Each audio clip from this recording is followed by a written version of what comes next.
All right, welcome to your last lesson of Module 4. We're going to discuss muscle activation for better splits. So let's have a look at what you've learned, why proper warm-up is crucial, and how dynamic mobility drills prepare for your hips and hamstring for deeper range. So now let's have a look and take a step further by focusing on the muscle activation.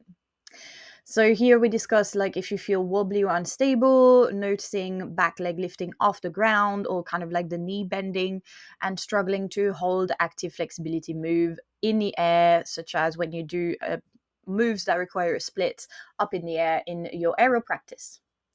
So let's have a look at why glute and core activation are essential, the best drill to strengthen hip flexors, adductors, and deep core, and how to prevent flexibility plateaus. Let's have a look. So, what is muscle activation? Why is it essential? It just is essential to help you engage your muscle. Also, it's quite essential as an aerialist because it will teach your body to stay active, in particular when you are doing dynamic movements, but also when you need to hold poses. So, it's quite important in terms of getting your body to engage better because it gives you a bit more opportunity to have better lines, but also to find more active flexibility. And also it helps prevent injuries and increase hold your deeper splits without collapsing. So three muscle group. Again, we always go back to the same hip flexors, adductors, controlling the front and back leg positioning, the glutes and the hamstring for stabilization of the pelvis, prevent overarching, core and deep abdominals to keep the hip squares. So let's have a look at activation drill. Again, if you do the classes, you will see a lot of exercise that we do, but these are in the presentation. This is just to give you an idea of like basic ones. Yeah.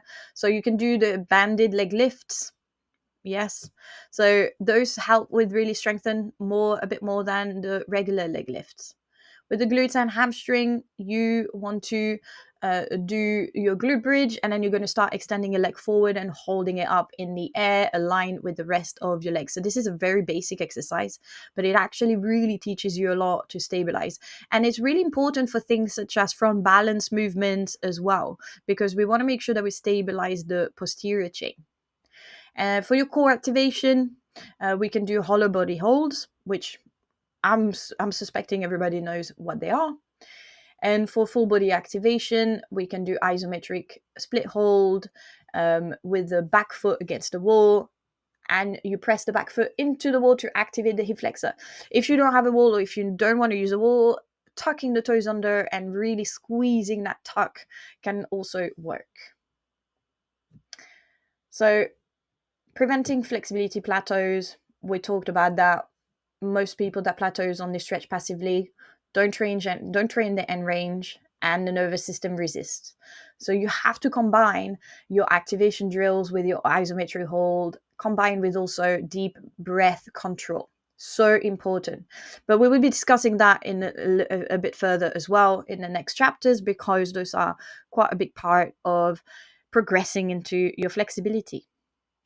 So how to integrate muscle activation, you will see before, during, after, best for. So if you do it before training, you're going to warm up and prevent injuries. During training, we're going to lock in the range and improving the control, such as the isometric. And then after training, to reinforce muscle memory, like core engagement mobility work. Combine activation with mobility before the splits practice, just to see the biggest gains. So here we are. The key takeaway from the session is that muscle activation is essential. Like I explained in a lot of my classes, I've seen a lot of people barely activating the muscles, not really thinking about the movement. You have to be present into your mind when you move. So obviously we have looked at different activation drills. If you do the classes in the program, you will see nice exercises, a lot of different ones. And it will make sure that you integrate your muscle activation before and during flexibility training for your lasting results. So the learning activity today will be doing a 5-minute activation routine. Bear in mind as well that there will be extra activations. So there are some beginner, intermediate, and advanced.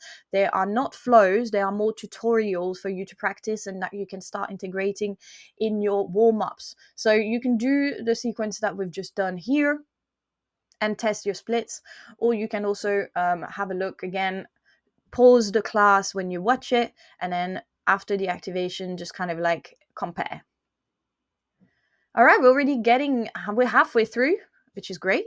So the next modules are going to get very intense, just bear in mind, because these we approach the foundations of your flexibility. Now we are going to discuss module 5. We're going to discuss end range conditioning, PNF stretching, and all the real practical drills to develop strength, stability, and control in extreme range. But remember, deep flexibility is only useful if you can control it. So this is important why we've done the 4 modules beforehand. You needed to understand first before we move on. But I will see you in the next module.